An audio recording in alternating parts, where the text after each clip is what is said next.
Jason. Thank you, Deputy Speaker. I rise to speak about men's mental health, the silent killer which too often sits behind a brave face. 3 in 4 lives lost to suicide are men. Suicide remains the leading cause of death for Australian men under the age of 44. And among young Australians aged 15 to 24, 1 in 3 deaths is suicide. These are not statistics, they're sons, brothers, mates and fathers, lives that were cut far too short. These numbers are heartbreaking, and we truly are in a mental health epidemic. Data shows the proportion of deaths by suicide are edging down. However, reductions in suicide are too often replaced by increased substance abuse. If a man's pain only changes its mask, from a rope to a bottle to a pill, we've shifted the ledger, not healed the person. Important national frameworks were set in motion under the Coalition, the Men's Mental Health Strategy and the National Mental Health and Suicide Prevention Plan. These frameworks are now moving through the system, but they require ongoing backing, proper resourcing and consistent review if they're to deliver what they were designed to achieve. We must also be honest about the intersection between the NDIS and mainstream mental health systems. Roughly 1 in 10 NDIS participants enter the scheme with a primary psychosocial disability, supports that are essential for their stability.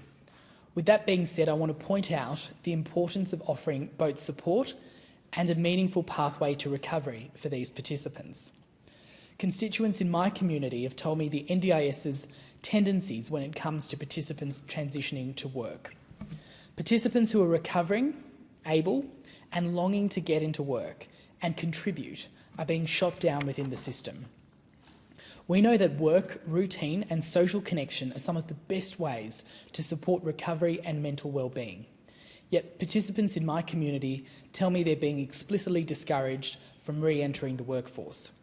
These are people in recovery who are ready to move forward, yet NDIA planners are making them second-guess their progress, reinforcing dependence instead of providing support. As reforms continue, we must ensure Australians with complex needs do not lose access to essential supports. If the pathway to therapy becomes harder, or if services become less viable to deliver, the outcome will not be savings, it'll be more people in crisis.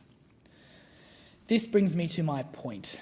At a time of record demand, we've seen the number of Medicare-subsidised psychology sessions halve from 20 to 10, leaving a massive gap in support. That's why, while I welcome government members recognising the urgency of mental health, I must ask, what are we actually doing to meet the need? Awareness is important, education is important, but recognition without reform is not enough.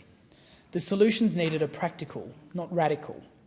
Whilst it's vital that the government has the support systems in place for those that need it, a very large piece to this, particularly in men's mental health, is having the courage to speak up and recognise when to seek support. As a community, we must support men when they're where they already are, on work sites, in offices, football fields and surf clubs, so that the first conversation does not have to be in a waiting room. We must make early intervention real in schools, in TAFEs and in universities, ensuring there's no wrong door and no dead end.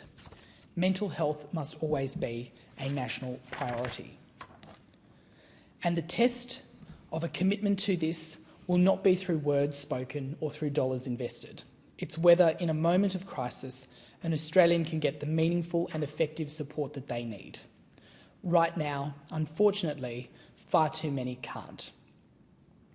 And I'd like to say to anyone who's listening to this speech or who's reading it, anyone who's asking for help is not weak, it's courageous. You're needed, you're loved, and your life has immeasurable worth.